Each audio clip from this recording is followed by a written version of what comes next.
this Emerald Bay. We're just steering a little bit wide because there's some kelp right off of Indian Rock there. Then we're gonna start heading towards the northwest end and make our way around the tip of Catalina to Catalina Harbor.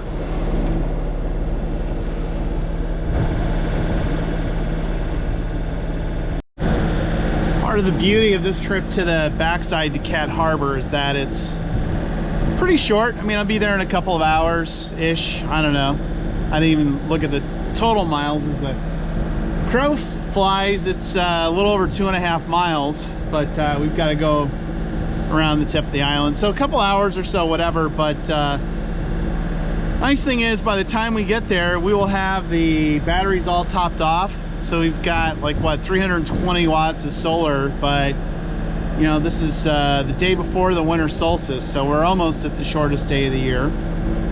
And so we're not generating a lot of solar, we're generating a little, but you know, it's running that diesel heater, which does consume about 10 amps or so when it's kind of running, just for the blower and stuff like that. So it did use a little bit of energy there, and a little bit for the refrigerator as well. Now, I haven't been making water on this trip, and I'm gonna try not to, so I don't have to repickle the water maker. But yeah, my guess is it's gonna be pretty relatively empty on the backside of Cat Harbor. Actually, we already had some dolphins cruise by as we're leaving. We've got one up ahead of us here, slightly to port. There it is. Look at that.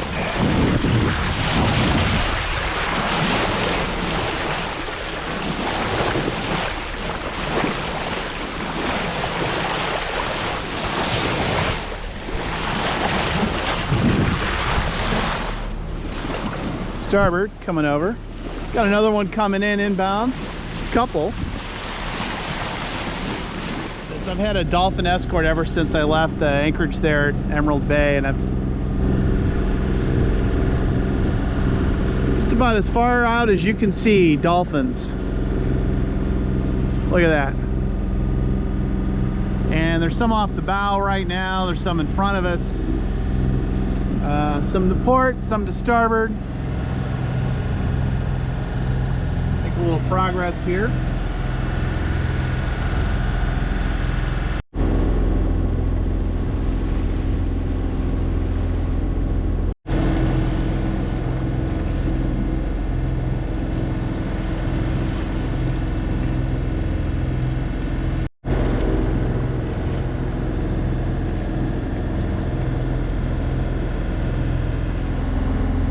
Right alongside Eagle Rock.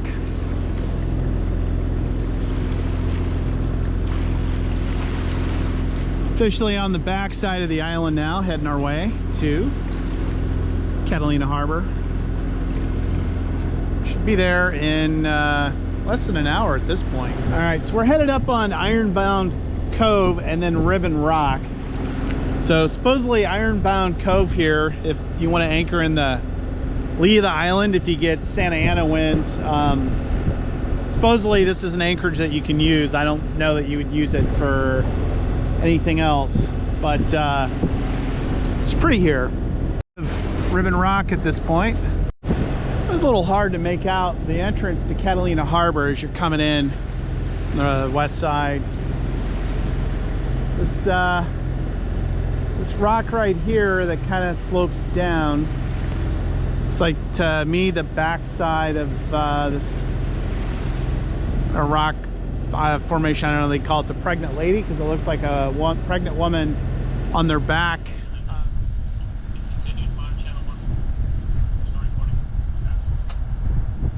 All right, 10 after 12, we are all snubbed in here at Catalina Harbor.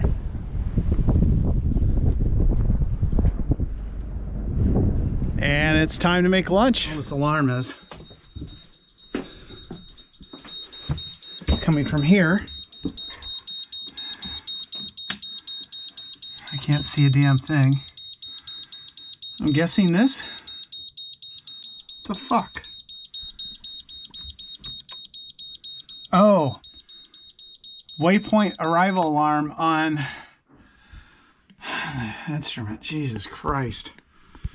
All right, well, we fix that. So this is pretty handy. It's a, who makes this? Simmons. It's a little laser rangefinder. It's pretty cool. So I did a decent job of getting in between this powerboat and the schooner behind me. So I've got about 130, a little over 130 yards each direction. And I've got 300 feet of chain out. So I've got all my chain out and I've got it snubbed. So this boat in front of me is a couple hundred feet ahead of me. So I'm nowhere near his anchor, nowhere near this guy's anchor. Even though he might be a little bit of the lead of me, I'm not concerned at all about dragging here. But we'll stay vigilant and we'll keep an anchor watch for a little bit and make sure we're not moving. But I don't expect much wind or anything like that. So it should be pretty chill. It's pretty calm here, even though the wind was blowing 10, 12 knots as I was dropping anchor. It's super mellow. There's water's not too bumpy or anything like that. So should get a good night's sleep tonight. 5 a.m. Listen how quiet that is. Don't hear any clanking around. It's so calm here at Cat Harbor. There isn't any wind blowing outside anyways, but it's just so nice. So I got a full night's sleep. Went to bed at midnight. Well, cruiser's midnight, which is 9 p.m. So I went to bed at cruiser's midnight and slept until 5 and got a really good night's sleep. This is a great anchorage here. Just if it's so well protected, it's great. So we're gonna make coffee and wait for maybe the sun to get up a little bit. Today's the winter solstice, I believe. What is it? December 21st, the shortest day of the year. But there's a full moon outside. And there's still pretty good visibility out there. I think I'm going to wait till the first crack of light before we head out. And then we'll go ahead and head back home. But probably one of my better stays here. I enjoy the peace and the quiet. It'd be nice if the water was warm and you go swimming a little bit and everything like that. But for the first day of winter, hell, I'll take it. 10 till 7 a.m. What is it, Tuesday morning? So a few boats here at mooring, and then this power boat in front of us. I am happy. I'm very well rested after the last anchorage, which actually wasn't, which was pretty calm, but if I had the dishes secured and weren't rolling around, I would have slept a lot better. So we're gonna go ahead and fire up the engine and start making our way back. I expect we'll be motoring all the way back again. If we get a little bit of a breeze to help, we'll throw the main up. Got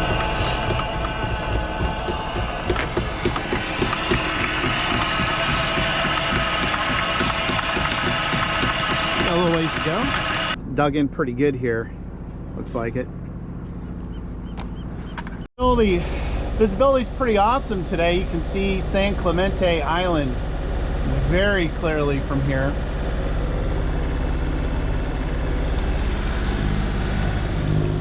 The old pregnant lady formation here we saw coming in.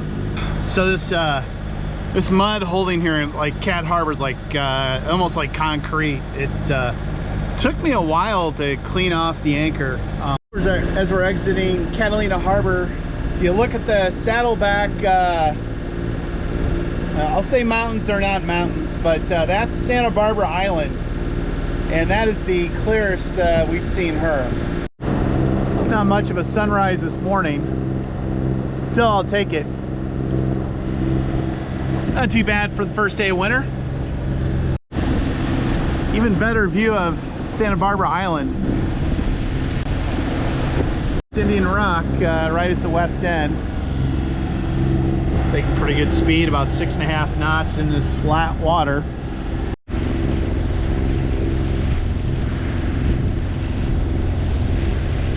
Alright, for this episode of Cooking with Keeldragger, we'll give you the steps for beef stew. First step is marry a good cook.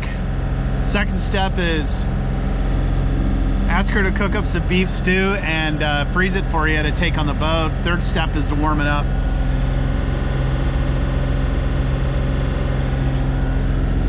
It's a little early to have stew for breakfast, but wanted something warm, and this is my last day on the boat for this trip. We'll go ahead and finish it off. Make my way up to the bow. The dolphins bug out. It's okay.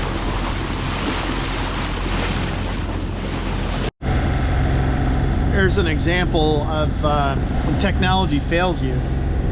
So this cargo ship or tanker, whatever it is, like a cargo ship maybe. It's the Arietta. At one point I saw a CPA of about 1/4 of a mile, and they were traveling at about 6 knots. And then I saw a CPA of about a little over 3 miles that they jumped to 11.5 knots in a really short amount of time. And then and I'm looking at AIS, and they've completely disappeared from AIS right now. Now I can still see the port side of their boat, so I'm not super worried about it. We've got a few miles of distance here, so I don't need to hail them on the radio yet, but it's definitely something to keep an eye on. Now this set of binoculars I have, these Nikons, actually have a compass inside the binoculars, so it's pretty cool because I can look at the I can look at the target, and I can see the heading, or the bearing rather, of the vessel.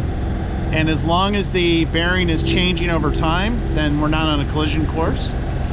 If the bearing is staying the same, then at some point somebody's going to want to turn. But what it looks like right now, I think they're gonna pass ahead of me, because I've got probably 5 miles, just eyeballing it, miles to the shipping lanes, and I think this guy's actually in the shipping lanes. So last I checked, he was headed to LAX, to Los Angeles Harbor, same place as me.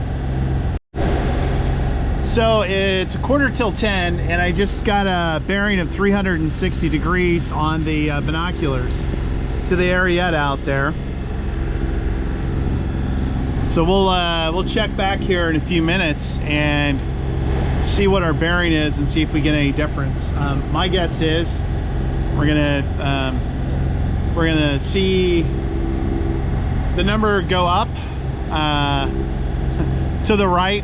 So I'm guessing we'll see a little bit of east, so something between, say, 0 and 15 degrees by the time we check in again. So I'll wait until 10 o'clock, and that'll be about 15 minutes, and we'll see if we get a bearing change. Just about 10 o'clock. So this was super easy, just to eyeball, really. There's the Arietta, and at this point it's super obvious they're gonna head way in front of our bow. But let's go ahead and get a bearing on them anyways, and let's see what we got. I'm gonna guess 40 degrees, I don't know. Let's see. All right, Arietta is at 30 degrees bearing. Well clear. So this is a good, so your manual backup of using your eyeballs are usually your best option.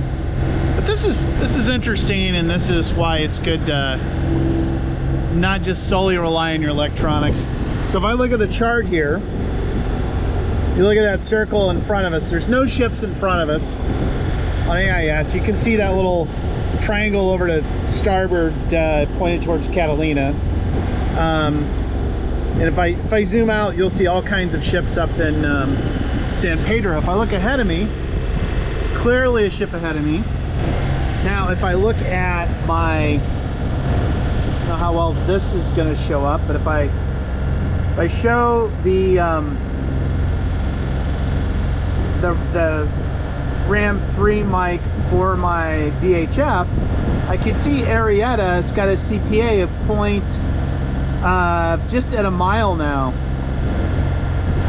and he's doing 11.4 knots. He's at 4.6 nautical miles away, according to this.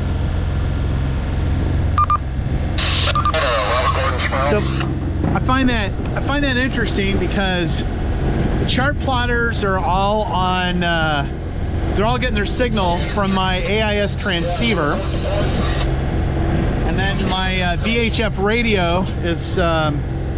It has its own GPS chip in it, as well as AIS receiver. So while there's a active splitting with the AIS transceiver, the VHF radio picks up AIS separately. So it's odd because I'm finding the ship on one device but not on the other. It's nice to have the redundancy, and I could, I guess I could set AIS alarms and things like that. Day like today, visibility is super awesome, so it doesn't really matter. But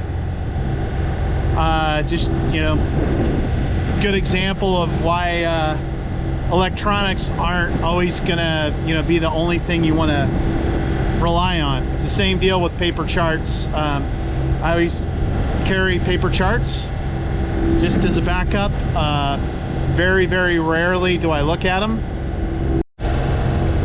Just as another update to this whole situation, and now I'm a little bit more confident the problem is with the Arietta, because when I looked back at my when I looked back at the VHF mic, it's saying bearing of 341 degrees.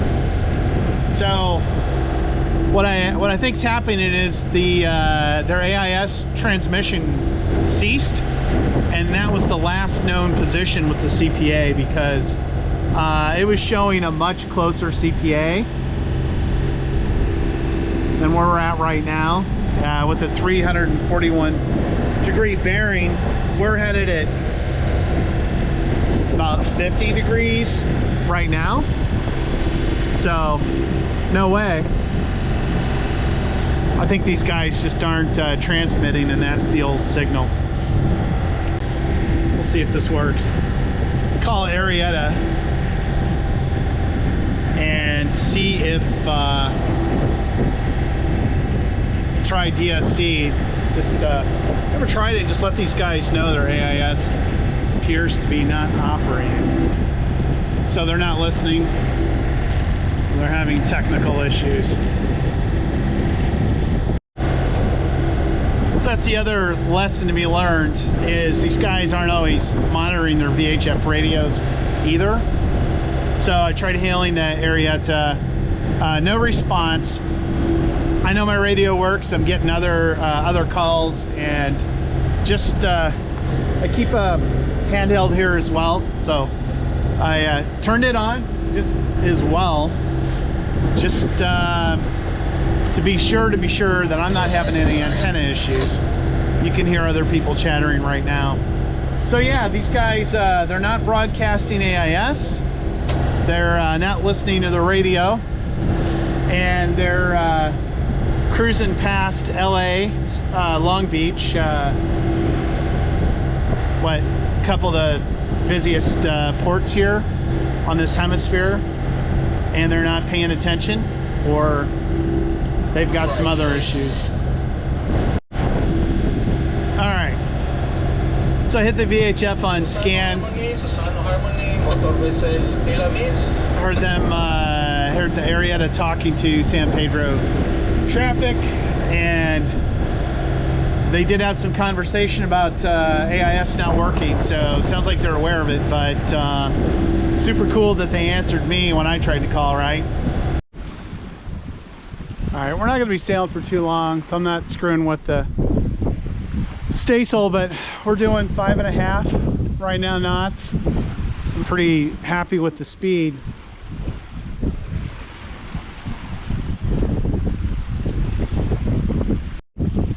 All right, we slowed down to 3 knots. Wind died a little bit. We've got full canvas. I went ahead and deployed the staysail. Just ghosting along a little over 3 knots. Usually you start getting in close to Angel's Gate here into what we affectionately call Hurricane Gulch as we come in to LA Harbor. Afternoons after early afternoon start getting pretty decent winds. You know, it's a pretty common good part of the year where there's hardly any wind out, and next thing you know you're in 25 knots. We're not seeing that right now.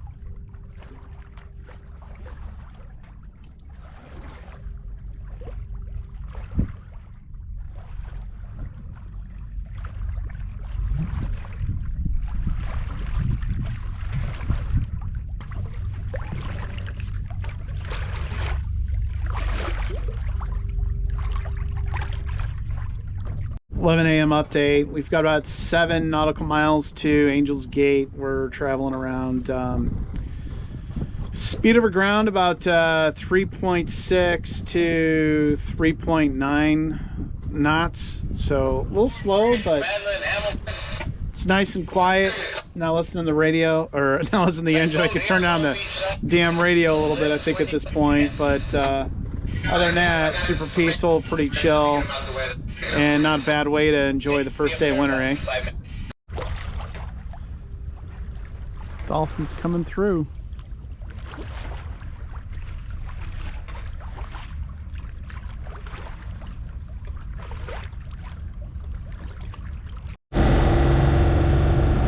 Just ghosting along at a couple of knots, so went ahead and doused the head sails.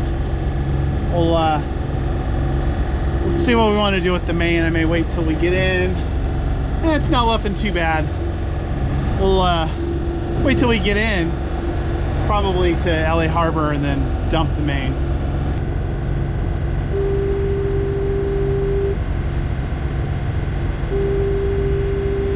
It's littered with lobster pots here.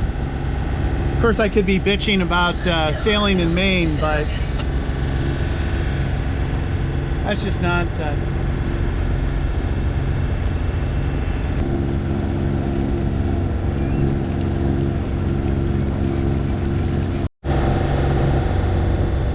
Sails are in, fenders are out. We're gonna call that a wrap. Another successful trip.